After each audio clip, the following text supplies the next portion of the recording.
Hi guys, welcome back to another episode of Sin and Tonic. Today's story is that of Sophie. I am filming a Q&A with all of the questions that you sent in. Let's go. Sin and Tonic! Got out the big guns today, guys. I got out the big guns. It's a really delicate glass, so I'm scared. It's also a freaking fishbowl. Fun times. I feel a little bit nervous doing this, because it's not normal for me, is it? I'm not normally sitting here doing questions and answers. Small bit of housekeeping, if you will. I have developed a summer cold, and I'm going to share a picture with you, but part of my tooth, that's right, part of my tooth, like about a quarter of one of my back molars, fell off. So if I sound weird, it's because I'm missing a part of my tooth. Anyhow, I was so excited to come and film that I was like, summer cold, tooth missing, no thanks, get me a G&T, up the shed. I think the way I'm going to do this is purely in order of the people that commented first, their questions, and I'm going to go through. Okay, first question, how did I meet Paul? Okay, let's go in with how did I meet Paul. It was interesting. So I met Paul, I think it was in 2006. I was 19 at the time. Oh God, how long have we been together? Let's do the maths. How old am I now? I'm 36 now. Can you believe it? So 17 years ago, I've been joined by a fly. Thank you. 17 years. That's mental. 17 years ago, crikey, I was out on a night out with, weirdly, my ex-boyfriend. And it was all very amicable, to be honest, but we were out for an evening. We went to a pub. The hair's already gone up, it's far too warm. He went to the bar to buy me a drink, and there was this guy standing, like you have those tables that you stand at. I don't know, you stand. There's, maybe there were some stools. I can't remember. It was 17 years ago. I was standing at this standy table, and there were a group of guys sort of standing on the other side of it.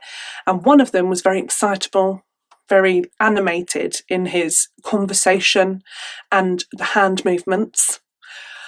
And while I was standing there with, I think I had a decent amount of drink. I had like half a glass left. So I'm not sure, why Matey Boy was at the bar. But when you're young, we were knocking him back. So I had about half a glass of drink. And this very animated fella flailed his arm at one point, and it just sent my drink flying all over me. And this was Paul. So this is how we first met. He basically spilled my drink all over me. Luckily, I think it was white wine or something like that, which I don't really drink white wine, but it was, or was it like, it might have been G&T. Oh, yes. Because it was a light colour. Anywho, he turned around immediately and apologised profusely and was very kind, offered me another drink. I said, no thanks, someone's getting me another drink, thank you. And on we went with the evening. Later on, I ended up being at that pub on my own because Matey Boy, things with exes and when you're young, it's all very dramatic. So he'd gone, he was out, and Paul went to the loo, I think, and walked past me and just saw that I was on my own. I think I was crying. I think I was literally like having a boo. And he was so kind and so lovely. And yes, that is how I met Paul. And it was really quickly after that when we'd exchanged numbers. I think within a week we were seeing each other every weekend. Such a good time. It was so nice. It was a lovely time. I've got really fond memories. We drank a lot of cocktails. Yeah, brilliant. That wasn't the only drink he spilt on me. It's happened numerous times. He's such an oaf. Yeah, once, not long after we'd got together, we went to a pub and we were with another friend of his. And I think I'd had one sip of a drink. And Paul spilled his entire pint of beer all over me, literally all over me. So, and I had jeans on. That was not my favourite, to be honest. I spent a long time I stank. A couple of cocktails in, didn't care anymore. Oh God, I must have had to peel those jeans off of me. Clumsy oaf. Thank God. We often say, like, can you imagine that if he hadn't spilt my drink on me? Oh, I don't like to think it. Next question. What is the scariest thing that's ever happened to me? Oh, difficult to answer because I don't want to get too dark, because there's been a few things in my life with my children that have been probably the scariest things that have ever happened to me, like health-wise. So I'm trying to think of something a little bit more like light-hearted. Scariest thing that's ever happened to me. This sounds silly, but when I was young, when I was a child, we went to visit the Anne Boleyn. What's she called? Anne Boleyn. Is that her name? Henry VIII wives. That straight away comes up. Not even right. It was Anne of Cleves. Safe. We went to visit her house with a trip, I think with the Brownies. I don't even know if I think it was the Brownies. I don't think it was school. And so I was a kid. And yeah, so she was one of Henry VIII's wives, right? We go to visit her house. And then there's a couple of us in this room, kids, no adult. And we're wandering around this room. And then everyone can hear footsteps, like adult footsteps, like boots. And we thought, oh God, we're going to get in trouble because we've come into this room. Probably weren't meant to. There was like displays in the room and stuff, like in the middle of the room. So we walked around and there was no one in the room, but we could all hear footsteps, adult footsteps in the room. And there was no one in the room but us. And it was genuinely, that was probably the first time I have literally like feared for my life. I was horrified. I was like, there is a ghost. They are real. And it's going to, like, I don't know, take me to hell. I don't know. I was genuinely scared. Also, another scary thing from when I was a kid, again, I was genuinely mortified. And this was with Brownies. What's that? Send your kid to something that's meant to be like really fun and she's terrified. Well, like one Sunday a month, I think, you go to church with the Brownies and there's this thing and you walk down with the flag, all this. Brownies is like before Girl Guides. And this older Brownie told me a tale that terrified me. She said that when you're in church, if you have bad thought or you have done something bad that week, God can see into your thoughts and your brain, and he can see, and he might, if he so chooses, he does it at random, come down and, like, you know, shout and tell you off in front of everybody in the church. Genuinely terrified for most of my childhood that would happen. I hit my sister last week. That's it. Today's the day. It's going to be the day. He's going to come down. Is it called like smite you? I don't know. But that was a genuine fear. I'm trying to think of anything else. The scariest things have happened. I am terrified of heights. Genuinely. It's not, you know, like when you see things with celebrities and stuff and they're like, oh, I'm really scared of heights. And then they scale a tree. Oh my God, I'm so scared. Like that. No, you're not. Because if you were genuinely terrified, you'd faint. I don't know. Like there's just something about it. I can't do it. We recently went to a place for Paul's birthday and there was a monorail. So it was the height of like to anything sort of above first floor. And game over.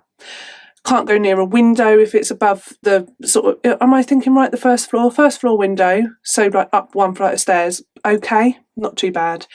Anything above that, I can't even go near the window. It's awful. So we go on this monorail and it's probably 2 or 3 floors high. Oh my God. We got on it and then I just proceeded to slip down onto the floor of the carriage of the monorail. No way. And I was like, I'll be all right. If I sit on the floor and do that. Paul was like, off we get.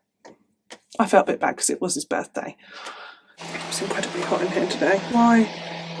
This is another one that came up loads. Most embarrassing.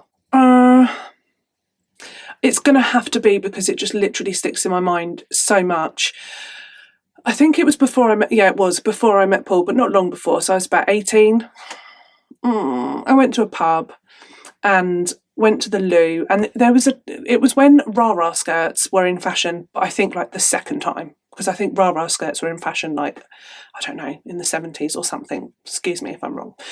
And I was wearing a rah-rah skirt and French knickers. I had a really nice figure then. Like, it's, yeah, I dream of that sometimes. So I had French.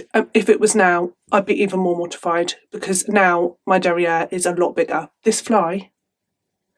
So I've gone to the loo, and then I have, I bet that there's so many women that this has happened to. But it is embarrassing, isn't it? It is embarrassing. You've got to be with me. I come out of the loo and I walk through nearly the entire pub to go back to my friend.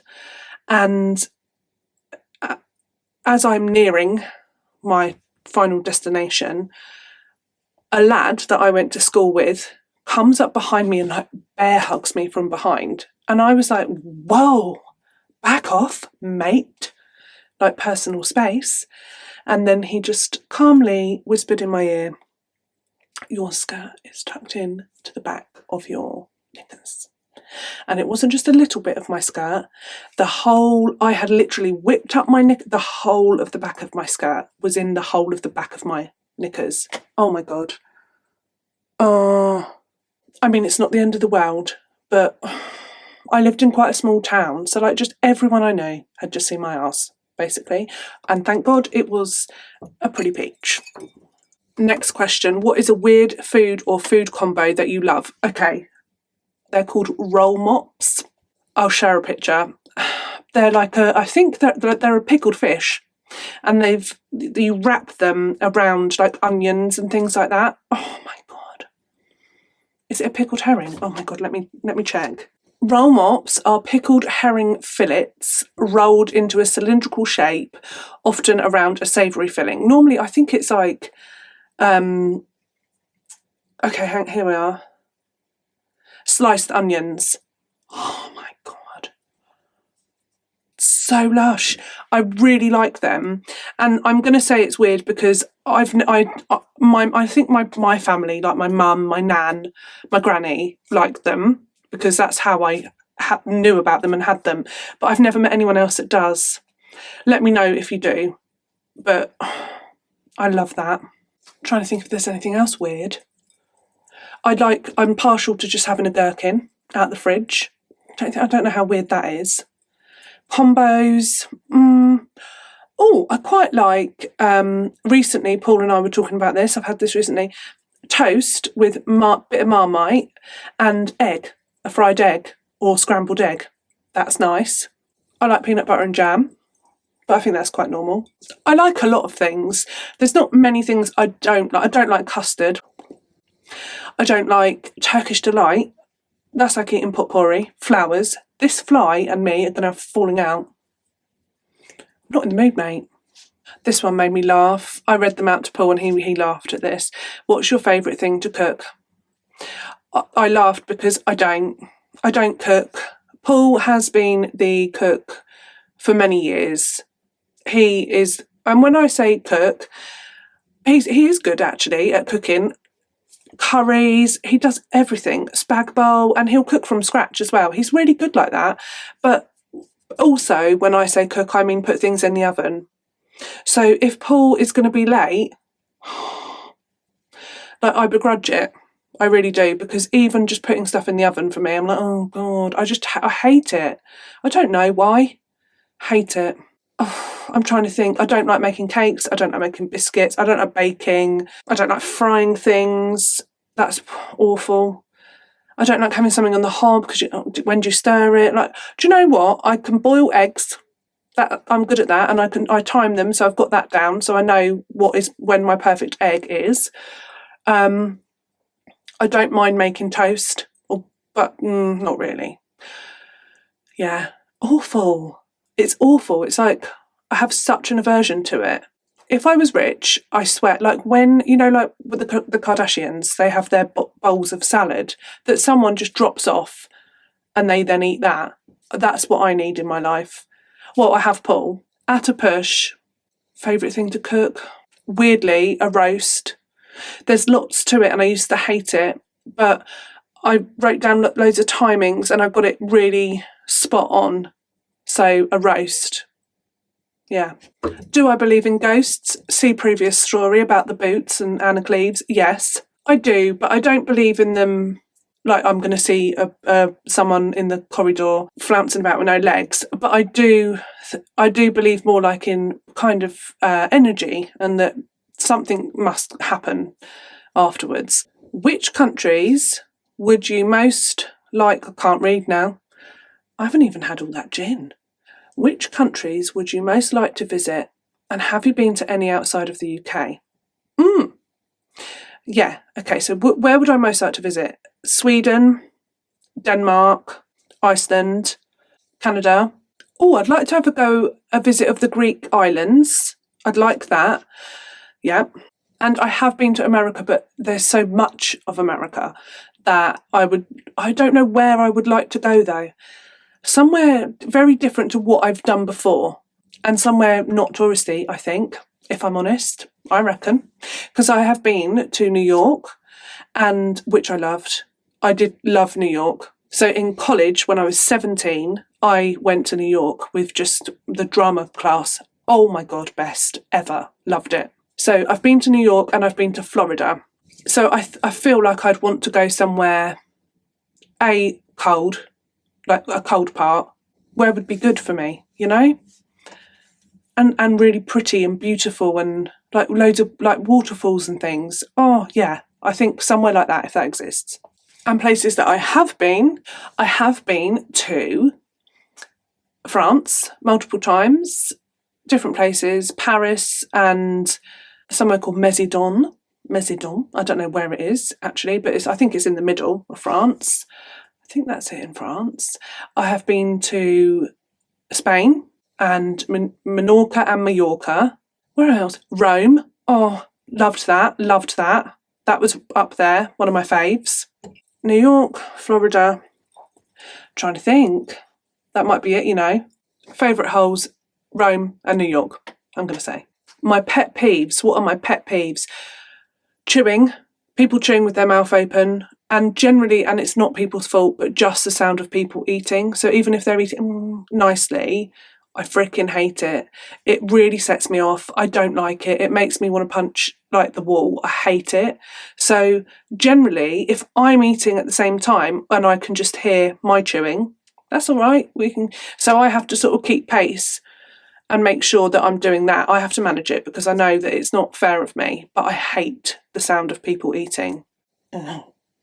And when people have got a cold or when they like hock it back, no, go and blow your nose quietly, have a gentle sniff. But this, I can't do it because it makes me feel sick. I don't like snot. Favourite Christmas movie? Home Alone. I love my movies. I love rewatching movies as well. I love it. At the moment, we have rewatched the film Paul so many times. It's like a comfort. I like things like that. They are very comforting to me. So if I'm having a bad time, stressed, like, you know, things are going a bit like much in my brain, I will want to rewatch a favourite film. And I've got loads. So Home Alone is definitely my favourite Christmas movie, 100%. But I love movies. My favourite movie of movies is Jurassic Park, original. Yeah. Next question. I recall you said you worked in a pub in earlier times. Best story from that experience? Oh, something springs to mind. There was one pub I worked in and there was an upstairs to it. And there'd been a big party, so I was clearing the table and it was empty upstairs, but the pub was still open downstairs and I wanted to go home. So I carried, you know, when you can carry like eight, I'm not an octopus, 4 pint glasses or glasses in one hand, you know, boom, boom, like this. And then I carried another 4 in the other hand, 8 in total, Miss Octopus over here. So I had 8 pint glasses in my hands. And I went down the stairs and then I got to the 4th stair from the bottom and I slipped and I fell and I roly-polied. I honestly don't know how I did it, but I did it. And I landed at the bottom of the stairs in a crumpled mess. holding these, and not one had smashed or cracked or anything. What? While I was falling and tumbling, I could hear them all clinking together. Didn't drop one. It's almost like my hands just like clawed. They clawed it. Didn't even crack. Not a single glass. I couldn't believe it. But then I'm at the bottom of the stairs, crumpled mess. There's no door. Like, I'm just there in the pub. And not a single soul. I couldn't get up because I had claws for hands. I had glass. Like, I couldn't. Can you get up if you can't? I couldn't do it. I was in a predicament. Not a single person even looked up and saw. I had to shout for help. Help me, please. That was a story. It was better times then, I think, in pubs and stuff. I don't know. I haven't worked in one for a long time, but you used to be able to just get pissed behind the bar. So you'd be working, but also it'd be like one for them, one for me. People would buy, and one for you, love, and you would be able to drink it while you were working. So I'm not sure if it's the same now, probably not. I was never part of a lock-in, wish I had been. Favourite mystery author, not going to lie, I haven't read mystery for a long time, and I would read that more. I was very into mystery novels when I was a young teenager. I loved like The Famous Five, Nancy Drew, I loved all of that, but as I got older, not so much. And then it turned into TV programmes and things like that. Jessica Fletcher, Murder, She Wrote, Diagnosis Murder. I used to watch all that stuff with my nana and loved it. So yeah, it went from sort of young or like teenage mystery books to TV quite quickly. Beaver Towers, anyone ever read that? Oh my gosh, that was what started me all off. Oh my god, I'm sweating at my asshole. Bit of fanage. This was a nice question. If someone were to visit the UK, where would you recommend they visit that is off the beaten path, i.e. not the typical tourist thingy? So I feel like a lot of people would want to go to London and stuff like that. And I do think, yeah, you've got to. I've messed up my phone. Oh, here we are. I think brilliant. And London is fabulous. But like, it's tiny compared to the country, which is also tiny. What am I talking about? But you know what I mean. I would say there are some absolutely beautiful places. Up north, there are so many beautiful, like, scenic places. The Lake District, Yorkshire Dales, if you like a walk, nice walk in the countryside. I'm from down south, so I would say Cornwall, Dorset, Kent. There's some gorgeous, like, along the south coast. Absolutely gorgeous. I would say if you were going to come, do your London business and then pick a villagey sort of place, picturesque, and have a look at National Trust places as well, because they're so well kept and they're beautiful, and they're like, normally you get a nice stately home and beautiful gardens somewhere where nearish to like the seaside, so down or around the edges of the country, so you could go to the seaside as well. Lovely, like normally pebbly beaches, but beautiful. Yeah, that's what I would say. Don't just focus on London. London, baby. Where did your phrase spicy come from? I don't think it's British slang. I think I must have heard it somewhere and it stuck. I think it's one of those things like, oh, that's spicy. I almost feel like Paul said it a few times and I was like, I like that. Spicy. Bit spicy. Yeah, I feel like it's come from Paul, but I might be wrong. Spicy. I would also say if someone was getting a bit, like angry, tetchy. But all right, getting a bit spicy. Calm down. Next question. What made me want to be a true crime YouTuber? What a good question. In all honesty, Bailey Serian and that chapter. I can't remember how, where, why, what, but I ended up watching a Bailey Serian video and loving it. I loved her and I became addicted. I would watch her videos all of the time. I'd run myself a bath and watch a Bailey Serian. And then I sort of thought, I bet there's some other people that I'd like watching as well. And then I started watching that chapter, who I freaking love. I love Mike. And then, I think I started watching YouTube originally because of Hiram.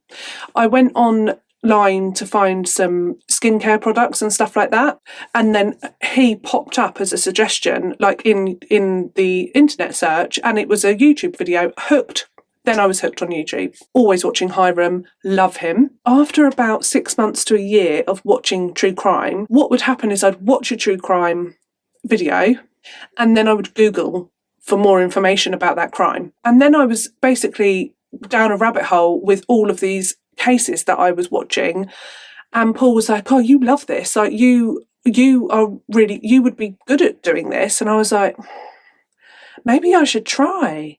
And it's a weird feeling, really, because I really feel like I was really meant to, because I did 1 or 2 videos, not many, on my phone, I think, or on an old phone, and I was like, yeah, love it, get me a camera. And I used some of my grandparents, they'd left some money to me, and I used a chunk of it to buy my camera and some other bits and bobs, some other equipment, because I was like, yeah, I just knew that I was going to do it long term. And I do love it, loads. I really, really do. I love making them, I love filming them, I love researching them, I said filming them, editing them. I love that probably the most. I really like editing everything together and finding the pictures. I love that. And I love when I've put the video out, the comments. And I didn't even ever expect that, but I've loved that from day one. So I love it all. Right, what's next? Have you performed on stage before? Yeah. So when I loved Amdram. Oh my God, I loved it. That was my hobby. Basically, I lived and died for it. I did a lot of amateur dramatics when I was a young teenager, or pre-teen even. I think I was like 11. Went along to the local amateur dramatics with a friend, and we loved it, down for it. And then when I went to college, I took drama. I took drama at my GCSE as well in school. Then I took it as a A-level at college. And yeah, always loved it very much. I did think before I started doing Sin and Tonic about joining another sort of like a local amateur dramatic society and doing it again, but I feel like doing my videos is enough. Like I feel creative, and I feel like it's enough for me. I don't need to do that as well. But it's not quite the same. Because obviously when you're on stage, you are like live in front of people, and it's a bit of a buzz. Next question, what other passions do I have? Another good question. Passions. That's a strong word, isn't it? Because it's not hobbies. Because I like reading. I bought some of my favourite books that I'm reading at the moment. But I like a read of not so much novels anymore. I like selfie-helpy ones. So this one I like at the moment. I like little books like that you can just like pick up and be inspired by. I like positive things in my brain. And this, one of my fave books at the moment. I love it. Look at it as well. It's so beautiful. And this is another one that is it dusty? It's dusty. So I haven't picked that one up in a minute, have I? The Comfort book. I really like this. It's so lovely, just the little bits and bobs in it. I like having positive things. So I like things like that. Love doing things with the kids. I do love that. Like I love a farm visit, doing things with Paul. I'm quite an introvert. I like spending time on my own. Outside of that, I like being with Paul and my children. And then I have got some amazing friends. And I like spending time with them, but like in small numbers. I'm not one for like big, I'm not like a big like party festival sort of person. I like things small and intimate. Oh, and I do really like skincare. That's something that I'm into quite a lot. I've kind of I ebb and flow with it. Anything skincare.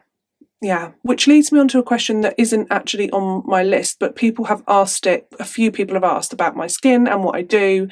And I think the best way to describe it is it's quite simple. So I will use CeraVe or what's my cleanser? Inky List, The Ordinary. I like all of those brands. They're very simple. They're non-fragranced. And yeah, so I use those for sort of cleansers, toners, and treatments. I don't use a lot of treatments, to be honest. And then I always use a CeraVe moisturiser in a massive, I got the hugest tub in the world, smack that on, and I use an SPF every day. Keep the rinks at bay. Whoa. Yeah, so that's my skincare. So they're the brands that I feel sort of I trust in. Inkey List, Ordinary, CeraVe. I like the Body Shop Vitamin E toner. Highly recommend the retinol from Inkey List. What am I studying for? I am studying to become a teacher. I've just finished my second year, and yes, I've got one more year to go, and then I have to do a PGCE, which is to become qualified as a teacher. So effectively like 2 more years. Okay, last 2 questions. Ooh. What have you done lately you're proud of? Love this question. These are 2 banging questions to end on. Oh God, the nose is very dry and crusty. I apologise if I look a state. I forgot last week to let you all know that I passed my second year of university with a freaking distinction. Hello, so what? So my first year was a distinction and my second year was a distinction. I did find it quite hard going. I'm so pleased because I did work hard, and yeah, there were nights when I was just up so late, not getting enough sleep. I've got 2 children. I have a job. I want to do my YouTube stuff. Like I just, yeah, when uni starts, it's just a never-ending wheel of stuff to do. What is a goal I have for the rest of this year? What a good question. The goal for the rest of this year, because I'm going to start uni again in September, is to be really diligent with my time management. Goal number 1. The dog is barking now. Goal number 2 is to reach monetization, which I don't want to say, I don't want to be jinxing it, but we only need 12 more subs here. So I feel like this is a good goal to have. I think that's going to happen.